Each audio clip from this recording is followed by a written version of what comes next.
qu'il expliquerait. On en a en tout cas une preuve puisqu'il y a plus de craniosténose chez les jumeaux qui, on le sait, sont plus à l'étroit, bien sûr, dans le ventre de leur maman. Alors le principal problème de la craniosténose, on comprend, c'est la compression du cerveau par le crâne, parce que si le crâne est soudé au moment où le cerveau continue à se développer, il va forcément être comprimé.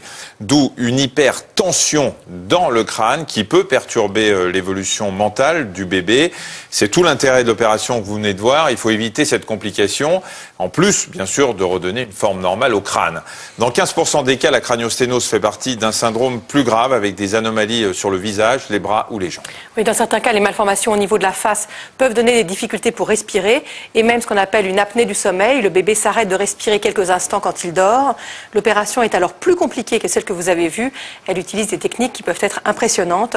Voyez ce reportage signé Géraldine Zamanski et Gaël Bilien.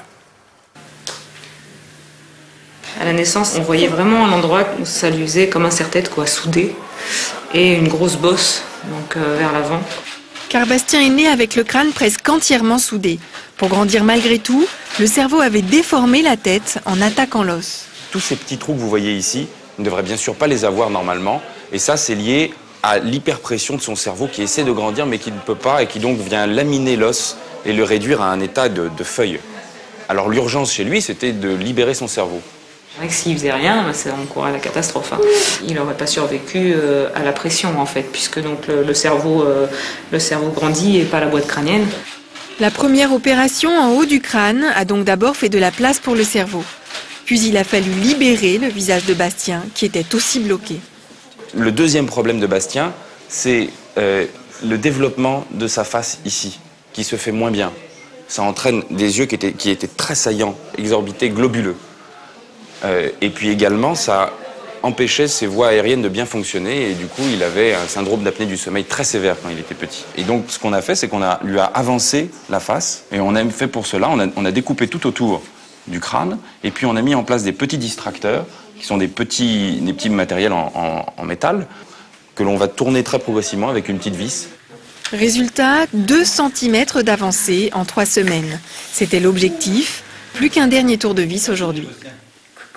Puis on va faire la distraction. Alors la distraction en tant que telle, c'est pas quelque chose de douloureux. À partir du moment où on le fait de façon très lente, très douce, si on fait un petit millimètre par jour, c'est pas quelque chose de douloureux. On a tout de même donné de l'élixir de morphine à Bastien pour qu'il n'ait vraiment pas mal. Bien sûr, ça ne supprime pas pour autant l'incontournable ras-le-bol de l'hôpital et de tous ces moments où on lui bloque la tête. Mais cet impressionnant dispositif est très efficace. Au niveau respiratoire, c'est vrai que c'est nettement mieux. Parce qu'il faisait beaucoup d'apnée du sommeil. Moi, je l'entendais la nuit s'arrêter de respirer. C'était un peu angoissant. Et là, maintenant, on ne l'entend plus du tout. Il respire très bien, quoi. Il ne fait plus d'arrêt. Ça, vraiment, ça a bien arrangé. Bastien va donc pouvoir rentrer chez lui. Mais il faut garder les distracteurs 6 mois pour que le crâne grandisse correctement. Alors sa maman apprend à faire le pansement. Une maman qui apprécie la fin de cette épreuve. Le cerveau de Bastien n'est plus en danger. Alors par contre, on va couvrir tes yeux. Attention, cacher. On nous a dit que dans ce genre de syndrome-là, il n'y avait pas d'atteinte neurologique du tout, quoi. Donc le cerveau se développait comme il faut. C'est vrai que nous, au niveau éveil et tout, il n'y a pas de souci. C'est adorable. Les résultats obtenus sont vraiment impressionnants. On souhaite bien sûr un bon rétablissement à Bastien et à Olivier qu'on a vu tout à l'heure.